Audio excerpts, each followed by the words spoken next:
Hi, I'm Joe and welcome to the channel. Well folks, I did it. I went ahead and got myself a looper pedal, and I have to tell you I have no idea what I'm doing. But I thought I would share what I'm learning so far. Basically this came about because I've always admired people that do live looping, and I thought, well, how do you practice live looping on guitar? And I just wanted to share with you that I've been playing with this for about 5 days now, and there are some concepts and things that I think that I'm stumbling on and I'm learning that, again, hopefully will be of value to you if you're going to start the looping journey. This all started because our church is basically doing outdoor services where I'm playing acoustic guitar. I just thought it'd be kind of fun to amp things up a little bit, if you will, and try to incorporate a live looper into that. I'm going to do a really dramatic camera turn now over here, but I really don't have a second camera. But I'm going to set up the live looping experience, and then I'll talk you through some of the things that I'm doing. Alright, so the first thing that I noticed right away is that my rhythm is not very good. This is, again, a very humbling experience where you're trying to play and you notice that you're not clicking on the looper in time to keep things nice and steady. So what I started to do was I started to put a click track on my phone. And I would just look at that just to kind of set things up initially and to start the looping process. And what I quickly realized is that always try to start with the part that you can play the steadiest. What can you establish right away kind of as your rhythmic bed to start the whole entire song on? So I'm going to grab my guitar and I'm going to start embarrassing myself by going through this song that I'm trying to put together and just kind of talk you through the other tips and tricks that I'm hopefully picking up on while I'm getting this started. Let me go grab a guitar. Alright, so obviously try to pick a song that is repetitive in its chord progressions just to get started and get familiar with things. So this song I'm going to use basically an A to a D to an F sharp to an E. And I have my phone filming the pedal board. And what I've discovered, it was really tricky for me to kind of click in to get it started and click out. When I started playing, it's kind of like syncing up your hands. You know when you do alternate picking? To sync up your two hands, and now you gotta sync your foot up to it. So the thing that I thought of is when you come down with the pick attack, come down with your foot at the same time. Again, just sync things up a little bit. And I tried to start with the bass line first, thinking that that was the steadiest part that I could do, but it turns out it really wasn't. So I'm gonna start out with a little bit of a chord progression thing happening first. And so what I found is that if you start playing, don't start looping right away. Kind of get into the groove first. So play it maybe 1 or 2 times before you start the looper.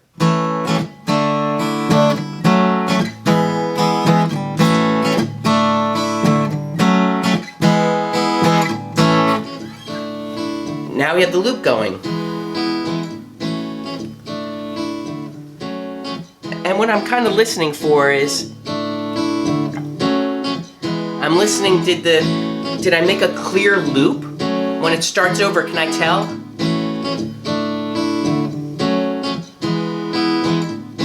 And that's pretty good.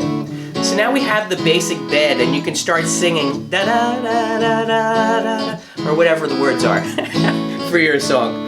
And then what I found is, to add other parts, you kind of want to build the song quickly or this gets pretty boring fast. So I found, for me, since I'm just getting started, was in between the singing, if I add extra parts in, it seemed to be a little bit easier. So if when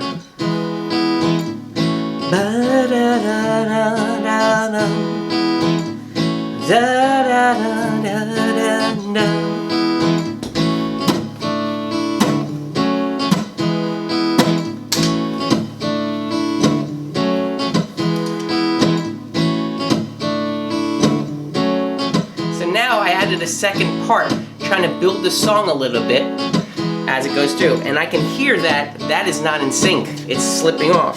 So that's where the undo comes in. So try to get it to be 1, 2, 3, 4, 1, 2, 3, 4, 1.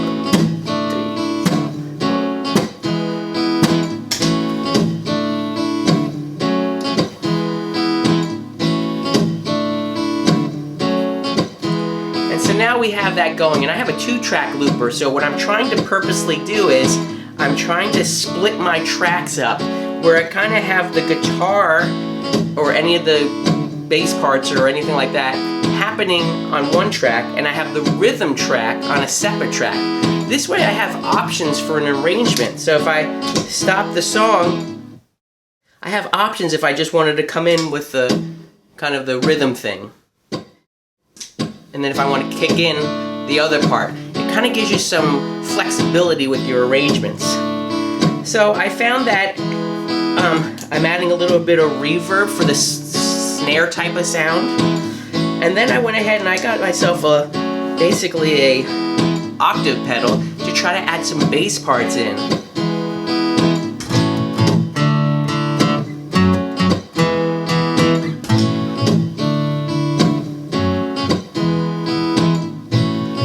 So now I got that thing happening, which is kind of nice. So now this is where we start thinking a little bit like a producer or an arranger of music.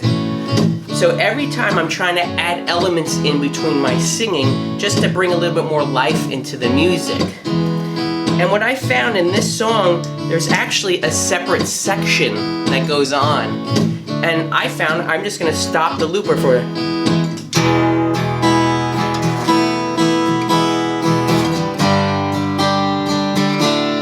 And then kick it back in. And now I have a band again.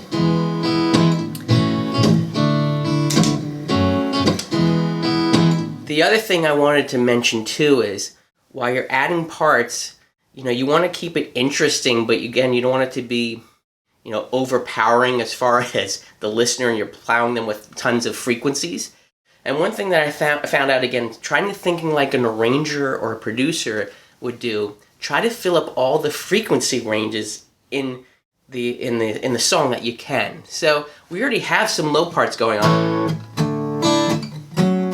Right, I have those low parts, I have the low bass going on. Now, let's play up a little bit higher just to add a little bit more interest into that. And again, I'm doing all this kind of between me singing the verses or the choruses. I'm just trying to sneak in little bits and pieces. And at the end, hopefully we have a bigger song happening. So you slowly built the groove. So let's go ahead and start this now. I'm gonna put the reverb back on. And for this next part, I'm just gonna do like something high up.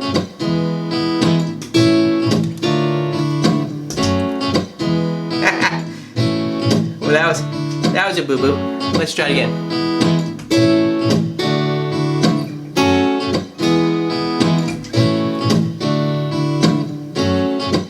So now I'm starting to fill out the frequency range a little bit.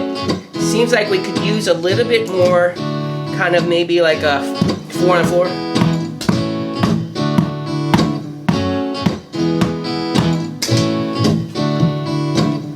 So now I'm getting, you can see I'm slowly building this up as if there's a full band happening.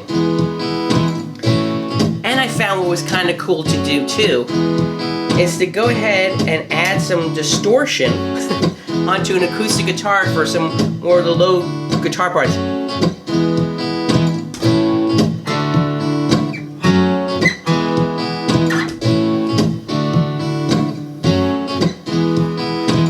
So before you know it, as you slowly start to increase these tracks and thinking like an arranger, it's not getting too crazy or too muddy, but you actually feel like you have a band happening. So let me just stop this real quick. So these are kind of my takeaways again. Start with a metronome, kind of lay the foundational bed, if you will, the rhythmic foundation bed for you, and start with the part that you're the most comfortable playing in a steady manner. Then think about, when you start your loops, and your foot going down at the same time, try to think of it in sync with your pick attack. I really found, to me, that really helped me come in and out a little bit. Again, I'm just learning this, just my 5th day with this thing, but this is kind of what I've came up with. The other thing was split your split your parts into tracks if you have a multiple track looper. If not, you can try to use that undo feature as well to kind of bring pieces out and bring parts out. So let's say I just started, now I just have the percussion on one track happening here. So if I ever wanted to do that and just maybe bring this song down a little bit, I can do that and play along with it. Now we have like an instant, breakdown happening in the song. And then of course you can just kick in the full band when you're ready to go into another section. Again, thinking about this in a way that where you're kind of just bringing interest to the song. So with a looper, you can be, you know, creative in the way you're bringing in and out sections of the song, so you're not just playing the whole thing all the way through. Take breaks, give the listener some quiet space just to appreciate then when you kick everything back in, what you've, you know, built up.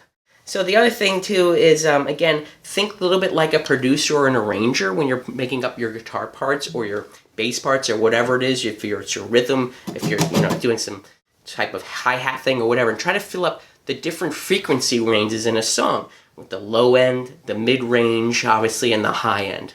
So that's what I've learned so far, and I hope that you can take these tips and tricks and hopefully apply them to your own live looping. Well, I turned off the camera and I forgot to mention one other thing. If you notice, if you look down at the loop camera here, you'll see that I have different volumes set up for the different tracks that I'm running. And I found that if I had everything full blast, the same volume as the guitar itself, the initial instrument, that again, I'm not really thinking like a producer or a mixer of a song where everything's just flat out for the listener to hear right in front of their faces. You want some of the tracks to be pulled back a little bit, just to fill it up as a musical composition. So you'll notice here, I have the first track, it's kind of quiet. It's not as loud as my rhythm track, so you can see the volume on the rhythm track is a lot higher. But together they make that mix a little bit nicer for the listener to listen to. So again, I just wanted to point that out. Sorry I forgot that in the initial part of the video. Well, so far that's my journey with live looping. I hope to post more videos on this subject in the future. Again, I'm just getting started, and if you have any suggestions or places for me to look to learn more about this, please leave them in the comments below. I really do appreciate it.